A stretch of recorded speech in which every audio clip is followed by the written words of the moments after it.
اگر تمہارے اوپر پہاڑ کے برابر بھی قرضہ ہو تو یہ دعا پڑھو، انشاءاللہ اللہ اس قرضے کی ادائیگی کی کوئی صورت نکال دے گا۔ دعا کیا ہے؟ اللہم اکفنی بحلالک عن حرامک واغننی بفضلک عمن سواک۔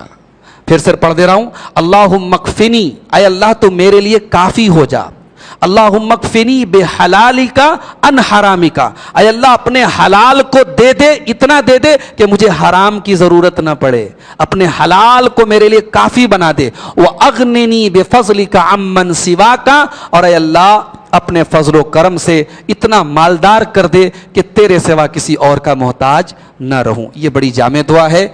ہمارے نبی ایک دعا کرتے تھے، بڑی پیاری دعا ہے، اس کو یاد بھی کر لیں آپ۔ اللہم اصلح لی دینی الذی هو عصمت امری، اے اللہ تو میرے دین کے معاملے کو درست کر دے، اس لیے کہ میری نجات کی بنیاد اسی دین کے اوپر ہے، جب تک میرا دین درست نہیں ہوگا میری نجات نہیں ہو سکتی۔ وَأَصْلِحْ لِي دُنْيَايَ، اور اے اللہ تو میری دنیا کو بھی درست کر دے، الَّتِي فِيهَا مَعَاشِي، اس لیے کہ میری معاش کا تعلق اسی دنیا سے ہے، مجھے زندگی گزارنا اسی دنیا کے اندر ہے۔ وَأَصْلِحْ لِي آخِرَتِي الَّتِي إِلَيْهَا مَعَادِي، اور اے اللہ تو میری آخرت کو سنوار دے، اس لیے کہ پلٹ کر کے آخرت ہی کی طرف جانا ہے، لوٹ کر کے وہی جانا ہے۔ یہ بڑی پیاری اور بڑی جامع دعا ہے۔ اگر انسان کی زندگی میں معاشی سکون نہ ہو، اس کی زندگی میں اگر پیسہ اور مال کمانے کا صحیح اور جائز راستہ نہ ہو، تو نہ تو اس کی بیوی ڈھنگ سے اس کے ساتھ رہے گی، نہ بچے ڈھنگ سے اس کے، نہ وہ خود چین کی زندگی گزارے گا۔ انسان کا پورا چین اور سکون اس سے جڑا ہوا ہے۔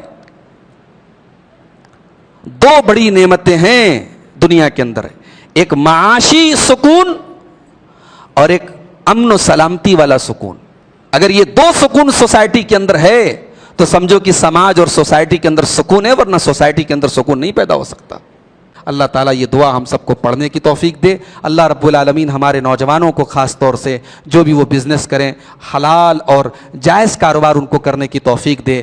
اس مشکل وقت میں ہمارے بہت سارے بھائیوں کے بزنس پر اثر پڑا ہے، ابھی بھی ملک کا جو کاروبار ہے وہ بہت پریشانی سے گزر رہا ہے۔ اللہ تعالیٰ ہمارے معاشی مسائل کو حل فرما دے، رب العالمین ہمارے گھروں میں سکون پیدا فرما دے، میاں بیوی کے درمیان، اولاد اور ماں باپ کے درمیان، بھائی بھائی کے درمیان میل اور محبت پیدا فرما دے۔ رب العالمین ہمارے دلوں میں ایک دوسرے کے خلاف اگر کوئی حسد ہو، کوئی کینہ ہو، کوئی دشمنی ہو، کوئی نفرت ہو، اللہ اس کو نکال دے۔ اللہ ہمیں صحیح منہج پر، قرآن و سنت پر چلنے کی زندگی کی آخری سانس تک اللہ ہمیں توفیق عطا فرمائے۔ ہم میں سے جو لوگ بیمار ہیں اللہ ان کو شفائے کامل عاجل عطا فرمائے۔